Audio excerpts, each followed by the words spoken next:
Assalamualaikum warahmatullahi wabarakatuh. Jumpa lagi dengan Bu Nova. Halo anak hebat. Semoga kalian tetap semangat belajarnya ya. Sebelumnya jangan lupa like, share, and subscribe channel YouTube Nova Dewi supaya kalian dapat info terbaru dari Bu Nova ya. Biar semangat, kita ucapkan salam familia, fantastis, menyenangkan, inovatif, bahagia. Mari sebelum kita memulai pelajarannya, kita berdoa dulu. Berdoa dimulai, berdoa selesai. Persiapkan alat tulis kalian dan simak baik-baik video pembelajaran ini. Sekarang kita akan belajar tema 7, kebersamaan, subtema 4, kebersamaan di tempat wisata, pembelajaran 1. Pada pembelajaran ini, siswa mengamati gambar sehingga siswa mampu memahami isi teks berkaitan kebersamaan di tempat wisata. Membaca cerita yang disajikan, siswa mampu menemukan kata sapaan dalam dongeng. Mencermati dan membaca cerita asal-usul kota Surabaya. Mencermati gambar, siswa mengetahui konsep pecahan setengah, sepertiga, dan seperempat. Dan yang terakhir, siswa membuat prakarya dari bahan alami. Anak hebat, simak baik-baik video pembelajaran ini. Kebersamaan di tempat wisata. Seluruh daerah di Indonesia memiliki tempat wisata. Minggu ini Siti dan teman-teman akan mengenal tempat wisata. Salah satu tempat wisata yang menarik adalah kebun binatang.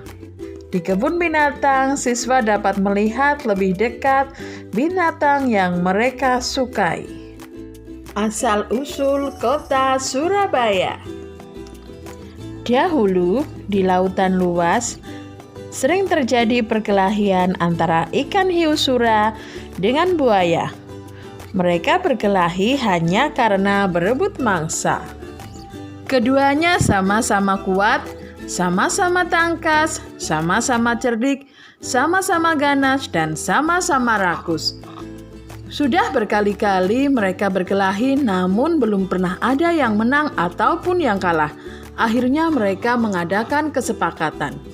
Sura, aku bosan terus-menerus berkelahi buaya. Buaya, aku juga Sura. Apa yang harus kita lakukan agar kita tidak berkelahi? Sura, untuk mencegah perkelahian di antara kita, sebaiknya kita membagi daerah kekuasaan menjadi 2. Aku berkuasa sepenuhnya di dalam air dan harus mencari mangsa di dalam air. Sedangkan kamu berkuasa di daratan dan mangsamu harus yang berada di daratan. Sebagai batas antara daratan dan air, kita tentukan batasnya, yaitu tempat yang dicapai oleh air laut pada waktu pasang surut. Buaya pun menjawab, "Baik, aku setujui gagasanmu itu." Dengan adanya pembagian wilayah kekuasaan, maka tidak ada lagi perkelahian antara Sura dan buaya. Keduanya telah sepakat untuk menghormati wilayah masing-masing. Namun, pada suatu hari ikan hiu sura mencari mangsa di sungai. Hal ini dilakukan dengan sembunyi-sembunyi agar buaya tidak mengetahui. Mula-mula hal ini memang tidak ketahuan. Tetapi pada suatu hari buaya memergoki perbuatan ikan hiu sura ini. Tentu saja buaya sangat marah melihat hiu sura melanggar janjinya. Buaya, "Hai Sura, mengapa kamu melanggar peraturan yang telah kita sepakati berdua? Mengapa kamu berani memasuki sungai yang merupakan wilayah kekuasaanku?" Sura menjawab, "Aku melanggar kesepakatan. Bukankah sungai ini berair? Bukankah aku sudah bilang bahwa aku adalah penguasa di air?" Buaya berkata, "Apa? Sungai itu tempatnya di darat, sedangkan daerah kekuasaanmu ada di laut. Berarti sungai itu adalah daerah kekuasaanku. Sura berkata, "Tidak bisa. Aku kan tidak pernah bilang kalau di air itu hanya air laut, tetapi juga air sungai." Buaya berkata, "Kau sengaja mencari gara-gara, Sura?" Sura, "Tidak. Kukira alasanku cukup kuat dan aku memang di pihak yang benar." Buaya, "Kau sengaja mengakaliku. Aku tidak sebodoh yang kau kira." Sura, "Aku tidak peduli kau bodoh atau pintar. Yang penting air sungai dan air laut adalah kekuasaanku." Karena tidak ada yang mau mengalah, maka pertempuran sengit antara ikan hiu sura dan buaya terjadi lagi. Pertarungan kali ini semakin seru dan dahsyat. Buaya mendapat gigitan hiu sura di pangkal ekornya sebelah kanan. Selanjutnya, ekornya itu terpaksa selalu membengkok ke kiri.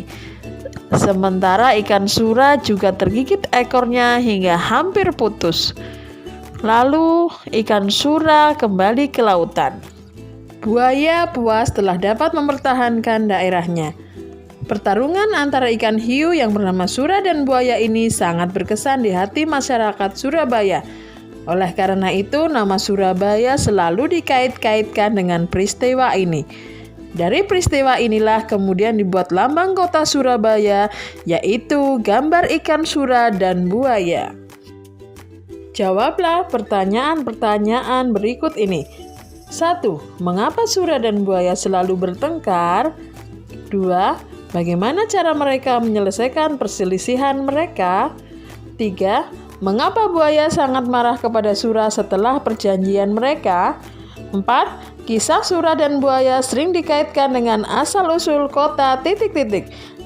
Bagaimana pendapatmu agar kita bisa hidup bersama? Hiu sura dan buaya sepakat membagi 2 wilayah. Bagian laut wilayah sura, darat wilayah buaya. Perhatikan gambar berikut. Jadi, wilayah tersebut terbagi menjadi setengah bagian dan setengah bagian. Wilayah buaya adalah setengah bagian dilambangkan 1/2.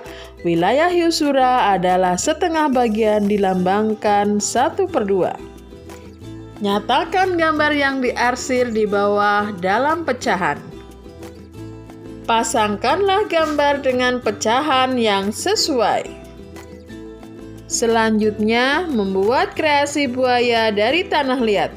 Alat dan bahan: tanah liat secukupnya, pelumas berupa minyak goreng, cat, alas, triplex, dan lain-lain, dan air.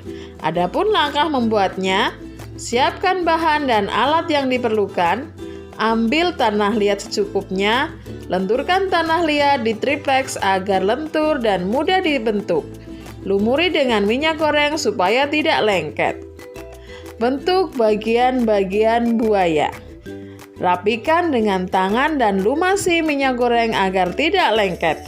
Jemur selama 1-2 hari supaya tidak pecah-pecah. Amplas permukaannya supaya halus, cat sesuai keinginan dan keringkan. Demikian pembelajaran ini. Anak hebat, tetap semangat. Bu Nova ingatkan lagi ya, jangan lupa like, share, and subscribe channel Nova Dewi supaya kalian akan mendapatkan info-info terbaru dari Bu Nova. Sekian dan terima kasih.